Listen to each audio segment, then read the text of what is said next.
Russia Taliban సంబంధాలు మరో కీలక మలుపు తిరిగాయి. ఆఫ్ఘనిస్తాన్లో అధికారంలో ఉన్న తాలిబాన్ ప్రభుత్వంతో రష్యా భారీ మిలిటరీ టెక్నికల్ సహకార ఒప్పందం కుదుర్చుకుంది. ఈ ఒప్పందం దక్షిణాసియా భద్రతా సమీకరణాలపై ప్రభావం చూపే అవకాశం ఉందని అంతర్జాతీయ విశ్లేషకులు భావిస్తున్నారు. ఆఫ్ఘనిస్తాన్లో తాలిబాన్ పాలనకు రష్యా మరోసారి బలమైన మద్దతు తెలిపింది.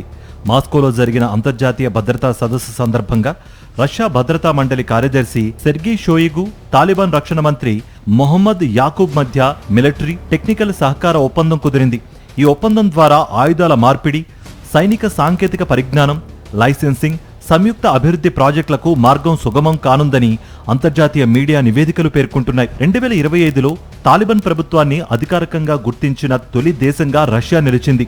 అప్పటి నుంచి రెండు దేశాల మధ్య సంబంధాలు మరింత బలపడుతున్నాయి. భద్రత, వాణిజ్యం, మానవతా సాయం రంగాల్లో ఇప్పటికే సహకారం కొనసాగుతుండగా ఇప్పుడు రక్షణ రంగంలోనూ కీలక అడుగుపడింది.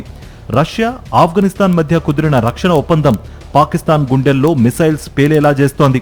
ఇదే విషయాన్ని రక్షణ రంగ నిపుణులు కూడా చెబుతున్నారు. మరోవైపు ప్రాంతీయ భద్రతా సమీకరణాల్లో భారత్కు కూడా కొత్త అవకాశాలు తెరుచుకునే అవకాశం ఉందని అభిప్రాయాలు కూడా వ్యక్తమవుతున్నాయి. రష్యా తాలిబాన్ రక్షణ ఒప్పందం భవిష్యత్తులో ఎంత ప్రభావం చూపుతుందన్నది ఆసక్తికరంగా మారింది. ఈ ఒప్పందం దక్షిణాసియా భౌగోళిక రాజకీయాల్లో కొత్త చర్చకు దారితీస్తోంది.